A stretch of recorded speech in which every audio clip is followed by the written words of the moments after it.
आणि म्हणून कसं आहे, शिबिराजा होता शिबिराजा, तुम्हाला मी सांगितलं नाही का. म्हणून तर तो का म्हणे फार म्हणे थोडा तरी परोपकार, फार उपकार करा. जगाच्या कल्याणा संतांच्या विभूती, देह कष्टविधी परोपकार आहे. भूतांची दया हे भांडवल संत, आपली ममता नाही नाही का. आणि म्हणून पहा, म्हणून सगळा सर्वांभूती पाही एक वासुदेव, प्रत्येकाच्या हृदयामध्ये देव आहे, देव आहे ना. आणि मग आपण यांना दुःखातून बाहेर काढलं म्हणजे उपाधी टाकून दिली, कोणापर्यंत ती सेवा पोहोचली, देवापर्यंत. यांना आपण त्रास दिला, उपाधी दिली, सेवा कोणापर्यंत पोहोचली, देवापर्यंत पोहोचली. आणि म्हणून जेवढं शक्य आहे तेवढं, म्हणून तुकाराम महाराज म्हणतात, तुका म्हणे फार नाही जमलं तर थोडं तरी करू का. शिवाजी महाराजांना काय अडलं होतं विचार करा. आग्र्याहून तुकाराम महाराज आग्र्यामध्ये आग्र्याच्या तुरुंगामध्ये सापडले औरंगजेबाच्या. कशा करता एवढं त्यांनी केलं. हिंदवी स्वराज्य, गो ब्राह्मण नाही का, आणि गो ब्राह्मण प्रतिपाद, गो ब्राह्मण आणि स्त्रियांचं रक्षण नाही का, धर्माचं रक्षण. एवढ्यासाठी शिवाजी महाराज, संभाजीराजांनी काय केलं, धर्मासाठी काय केलं, किती मोठा त्याग केला.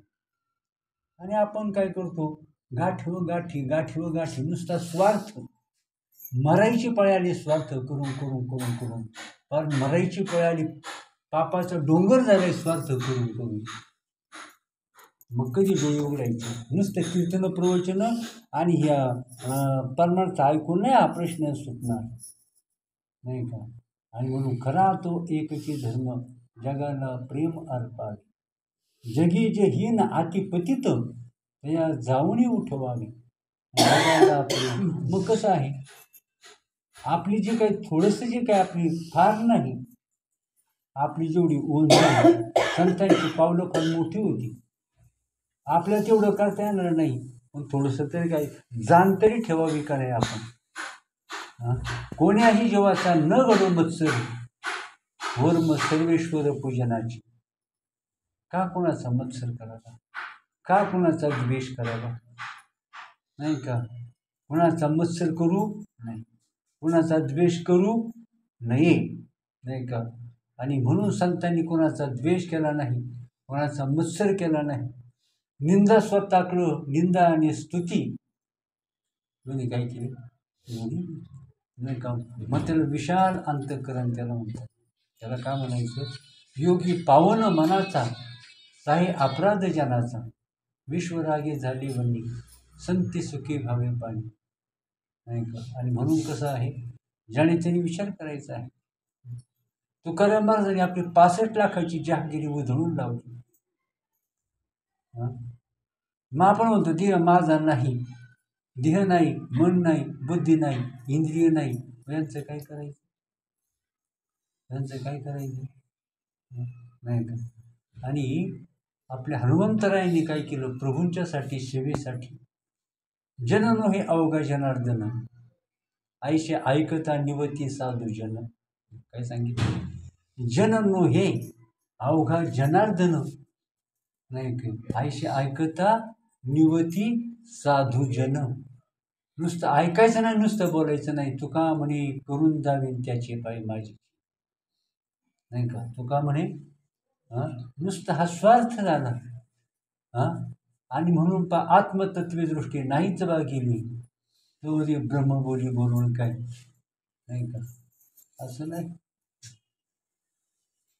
भांडवल संता काय म्हटलं, भूतांची दया हे भांडवल संता, आणि आपली ममता नाही देही. म्हणून तर मी पाहिलं, थोडं थोडं थोडं, जास्त नाही, थोडं थोडं. बाबा एखादा कोणी भेटलं ना तर रुपये आठवण्यात टाकल्याशिवाय बाबा पुढे जात नव्हते. रुपये देवाचं दर्शन तर कोणी घेईल, ते लय सोपं आहे देवळातल्या देवाचं दर्शन तिथं डोकं कुणी आपटेल, परंतु पशु पक्ष्यामध्ये प्राण्यामध्ये असलेल्या देवाचं दर्शन घ्यावं. खरं दर्शन ते, खरं दर्शन कोणतं? देवळातल्या देवाचं दर्शन माणसाला पावन करत नाही, तर पशु पक्ष्यामधल्या माणसातल्या देवाचं दर्शन ज्याला घडतं नाही का. मग नामदेव महाराज काय, नामदेव महाराज काय कुत्र्याच्या मागं लागले. आणि म्हणून नामदेव महाराजांच्या आयुष्यातले 2 प्रसंग, तर श्री गुरु भेटायच्या अगोदरचा प्रसंग नामदेव महाराजांच्या जीवनातला. तर नामदेव महाराज स्वयंपाक करीत होते. स्वयंपाक करता करता तिथे एक कुत्रं आलं आणि ते रोटी घेऊन पळालं. तर नामदेव महाराजांनी जळतं लाकूड घेतलं आणि त्या कुत्र्याला मारलं नाही का. एक निष्ठ भगवत भक्त, एवढे मोठे भगवत भक्त, पण काय केलं? जळतं लाकूड घेऊन त्या कुत्र्याला मारलं आणि कुत्रं निघून गेलं. त्यानंतर मग देवानं सांगितलं नामदेव महाराजांना, काय सांगितलं? अरे नामदेवा, तू मला जसा पाहतोस तसा मी नाही, तू मला जसा पाहतोस तसा मी नाही. माझं खरं स्वरूप जर तुला ओळखून घ्यायचं असेल, पाहायचं असेल, तर तू काय कर, औंढ्या नागनाथला जा. तो म्हणतो, अहो देवा, तुम्ही मला प्रसन्न झालात, तुम्ही मला रोज भेटता, हाक मारली की लगेच धावत येता, मलाही तुमच्याशिवाय होत नाही, तुम्हाला माझ्याशिवाय होत नाही, आणि मग मला श्रीगुरूकडे कशाला पाठवता? ज्याच्या प्राप्तीसाठी प्रयत्न करायचा तो तर मला प्राप्तच आहे नाही का. आणि अशा प्रकारचं नामदेवाचं वचन ऐकून तर देवाने नामदेवाला सांगितलं, नामदेवा, अरे मी जो तुला भेटतो ते माझं सत्य रूप नाही, ते माझं मायावी रूप आहे नाही का. ते माझं मायावी रूप आहे, आणि म्हणून मी भेटलो की तुला आनंद होतो, मी लांब गेलो की तुला दुःख होतं, आणि ते दुःख तुला सहन होत नाही, तो व्याकुळ होतो. परंतु तुला जर माझं खरं स्वरूप जर तुला कळालं तर तू अत्यंत आनंदात असशील, कोणत्याही गोष्टीच्या प्राप्तीशिवाय तू आनंदात राहशील. आणि म्हणून तू औंढ्या नागनाथला जा. आणि मग नामदेव महाराज जेव्हा श्रीगुरू जेव्हा भेटले, मग नामदेव महाराज म्हणतात, सद्गुरू नायकी पूर्ण कृपा केली, निज वस्तू दाविली माझी मज, माझे सुख मज दाविले डोळा दिदली, प्रेम कळा ज्ञान मुद्रा, ज्ञान दिलं, प्रेम दिलं हृदयात. काय केलं? आधी ज्ञान दिलं, शिक्का, ज्ञान शिक्का, शिक्का म्हणजे काय? सत्य ज्ञान दिलं, निसंशय ज्ञान दिलं, निसंशय प्रेम दिलं नाही का. दिधली प्रेम कळा ज्ञान मुद्रा, मग काय उतराई फावे कोण गुणे, जन्म नाही येणे अशी केले, नामा म्हणे निके सापडली सोय, आणि न विसंबे पाय खेचराची. काय म्हणतात? न विसंबे पाय खेचराची, हे नामदेव महाराजांचं वचन आहे. इथं काय झालं? कीर्तन करायला आलं का बुवा आणि महाराज, गुरु आणि शिष्य, 36चा आकडा. कीर्तन करायला आलं का गुरूंचा शिष्याचं काय होतं? 36चा आकडा होतो. थोडंसं ज्ञान झालं, जग थोडंसं 4-2 लोक जवळ जमा झाली का तो काय होतो? पार अगदी तो स्वतःला जगामध्ये वेगळं समजतो नाही का. आणि म्हणून काय सांगितलं, तर श्रीगुरूंची भेट झाली, आणि मग नामदेव महाराज पुन्हा स्वयंपाक. असाच प्रसंग दुसरा, नामदेव महाराज स्वयंपाक करीत होते. स्वयंपाक करता करता जवळ एक कुत्रा आलो, त्यानं रोटी घेतली, नामदेव महाराजांनी केलेली त्यातली एक रोटी उचलली, ते पळायला लागलं. नामा स्वयंपाक करू बैसला, केशव श्वान रूपे आला. म्हणजे काय? भगवंतानं कुत्र्याचं रूप घेऊन आला. नामा स्वयंपाक करू बैसला, केशव श्वान रूपे आला, रोटी घेऊन पळाला सर्वांभूती केशव. रोटी घेऊन पळाला तो कुत्रा, हाती घेऊन तुपाची वाटी, नामा लागे श्वाना पाठी, तूप घे गा जगजेठी, कोरडी रोटी का खाशी नाही का. मग नामदेव महाराज म्हणतात, ही जगजेठी, तुम्ही कोरडी रोटी कशाला खाता? तुपाची वाटी घेतली आणि त्या कुत्र्याच्या मागे लागली, कशा करता? त्या रोटीला तूप चोळण्यासाठी. मग नामदेव महाराज म्हणतात, तुप घे गा जगजेठी कोरडी रोटी खा काशी, तव श्वान हसोनी बोलिले. कुत्र हसून म्हटलं, नामया हे तुझं कैसे कळले?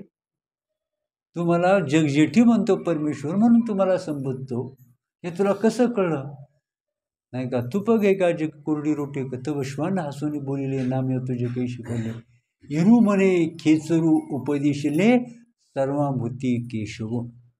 नाही असं आहे. मग श्री गुरु भेटल्यानंतर नामदेव महाराजांचे विचारात बदल, आणि श्री गुरु भेटण्याच्या आधी नामदेव महाराजांचं वर्तन कसं होतं. मग श्री गुरु भेटलो, परिवर्तन हवं ना. आणि परिवर्तन, आज परिवर्तन म्हणजे काय? नुसतं बाहेर पाहायचं नाही. ज्वारीची लाई झाली का आपण त्याला परिवर्तन म्हणतो, परंतु ते परिवर्तन आपल्यामध्ये व्हायला पाहिजे. काय व्हायला पाहिजे? आपल्या काय आहे, जी वासना आहे त्या वासनेचं परिवर्तन करायचे. वासनेचं ती वासना आहे तिचं लाहीत परिवर्तन करायचे. आणि म्हणून काय करायचं आहे, तर काय म्हटलेलं आहे त्याला, बीज बाजूनं केली लाही आम्हा जन्म मरण नाही, किंवा जन्म घेणे लागे वासनेच्या संगे, तीच अंगे झाली हरिरूप. आधी जी वासना होती तर तीच वासना हरी झाली. वासना काय झाली? हरी झाली. आणि वासना कशी हरी झाली हे कळणं, यालाच म्हणायचं ज्ञान.